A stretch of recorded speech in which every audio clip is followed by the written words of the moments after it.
It's a story I hear often. My baby was sleeping really well until I took her for a vaccination at the age of 3 months, after which her sleep just fell apart.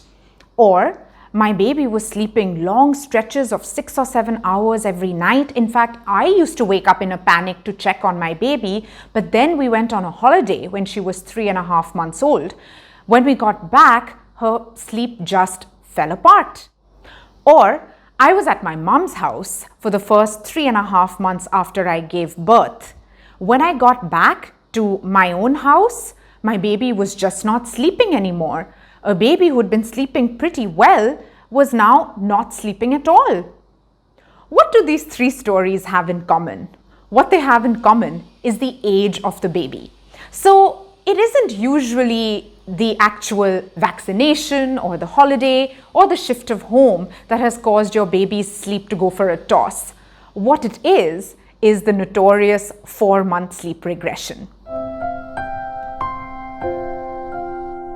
Sleep regressions are temporary disturbances in your baby's sleep, which are linked to some kind of cognitive or physical or emotional development. So in fact, your baby is progressing while your baby's sleep is regressing. I have a whole video explaining what sleep regressions are, what causes them, and how you can cope with them. Do watch that video for more information on this bewildering phenomenon. For videos on other aspects of baby sleep, please subscribe to my YouTube channel, follow me on Facebook or on Instagram. To book a counseling session with me, you can DM me or WhatsApp me. So today's video is all about the infamous 4-month sleep regression. I hear often that a baby who has been sleeping fairly well in the 3rd month will suddenly start sleeping not so well. So a baby who was sleeping 6 or 7 hours at a stretch at night will be waking up every hour at night. Naps will become short. Baby will be fussy. Baby may start waking very early in the morning, having active night wakings, be very difficult to soothe and get down for a nap. A baby who would be perfectly happy sleeping next to mom suddenly needs to be held for all her naps. Naps need a lot of bridging, and the baby just seems constantly overtired and not sleeping. This is a sure shot sign of your baby being in the middle of a sleep regression. In this case, the 4-month sleep regression. So what causes this first of sleep regressions, the 4-month sleep regression? The primary cause is the development of sleep cycles. As I've talked about in some of my other videos, all human beings sleep in cycles. Even you and I sleep in cycles. When we fall asleep, we go through stages of light and deep and REM sleep, and we cycle through these stages in about 2 hours. This is called one sleep cycle. At the end of every sleep cycle, all human beings wake up. But you and I know how to go back to sleep when we wake at the end of a sleep cycle. Babies have much shorter sleep cycles. They develop them at the age of 4 months. And at that point, their sleep cycles are just about 40 minutes long. The kicker is that babies do wake at the end of every sleep cycle, but they don't know how to go back to sleep. So they need our help to go back to sleep every single time they wake at the end of a sleep cycle. The second major cause is that babies are now much more aware of their surroundings. A stimulus barrier that existed in their brains that prevented them from getting overwhelmed by things around them no longer exists. This means that they're very easily stimulated, very easily distracted, and they can get overtired. This distractibility and increasing awareness also makes it difficult for them to feed. So if they're not feeding well through the day, they may not nap well, and they'll certainly wake more at night to tank up on feeds. Another cause is that by now your baby's circadian rhythms have developed. This means that they often start waking quite early in the morning, and they need us to help facilitate an earlier bedtime. So if we don't manage that very skillfully, we can end up with a very overtired baby. Yet another reason is that mom's breast milk supply is no longer hormonally driven. So you know that very full feeling that we would have as moms in the early months, that kind of goes away, and we often find ourselves questioning whether we have enough supply.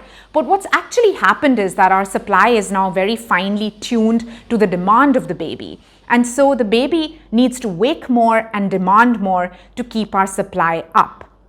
So this plethora of reasons forms this perfect storm that causes the 4-month sleep regression. So is there anything we can do to help ride out this period? Yes, there most certainly is. With my first daughter, the 4-month sleep regression hit me like a ton of bricks. I didn't know what had happened. But with my second daughter, I almost didn't feel it at all. Well, okay, that's an exaggeration. I did feel it, but it was a lot better because I knew what to expect and I knew how to manage it. So the crux of this entire thing is we need to prevent our babies from getting overtired. Our baby is going to experience these milestones. Our baby's sleep is going to change, but we can make it a lot more manageable if our babies are not overtired. So how do we do that? So we need to observe for early sleep cues. Early sleep cues are things like rubbing eyes, rubbing ears, pulling hair, looking a little glazed, averting the gaze, losing interest, not really engaging with us. These are all early sleep cues. Crankiness is a late sleep cue. By then our baby is overtired and we've kind of missed the boat. So we need to observe for early sleep cues. If our baby is active and distracted, early cues may be difficult to spot. So it helps to be aware of their awake windows. So a 3.5 to 4.5 month old baby will not have an awake window that is longer than 45 minutes to an hour or an hour and a half tops. So if we kind of keep that broad yardstick in mind, we'll know how to follow their cues, how to look for their cues, and when to help them fall asleep before they get overtired and their bodies fill with the stress hormone cortisol. So once we know how to get them to sleep, the next thing we need to do is get them to stay asleep, right? So hold your baby for naps. Even if you didn't have to do so previously, although, most babies do need holding for naps for a fair part of the first year. But even if you weren't doing so, please start doing it now. Hold your baby for naps and bridge those naps. When your baby wakes at the end of a sleep cycle during a nap, don't just assume the nap is over. Help your baby to start the next sleep cycle and go back to sleep by nursing your baby, rocking your baby, or doing whatever you need to do. It is also now time for you to start making the room dark and quiet while your baby sleeps. Your baby is now very susceptible to being stimulated, being distracted, a shadow on the wall, a dot on the curtain, your nostrils. All of these things are endlessly fascinating to a newly aware little baby. So it helps to make the room dark and remove visibility, remove distractions. It helps them fall asleep and it helps them stay asleep. It can also be helpful to feed babies in a dark and quiet room.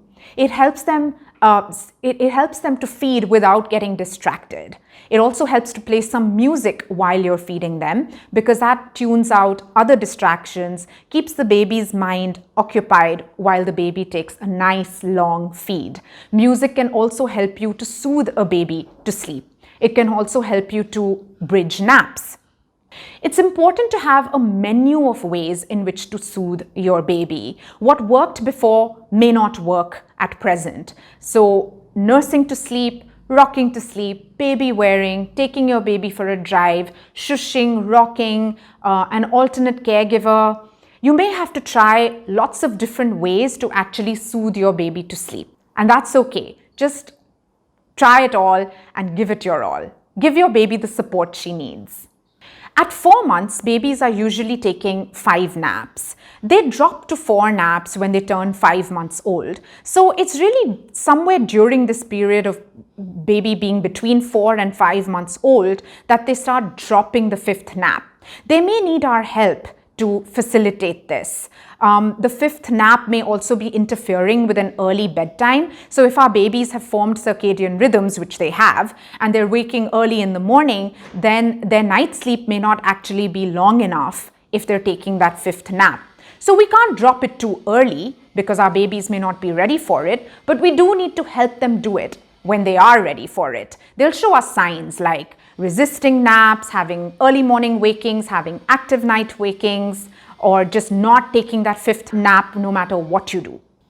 The peak period of the regression lasts about 2 to 3 weeks, but the changes that this regression brings on are permanent. Your baby will now forever sleep with cycles. Your baby is going to be more aware, more easily distracted. So your baby will need a dark room to sleep in.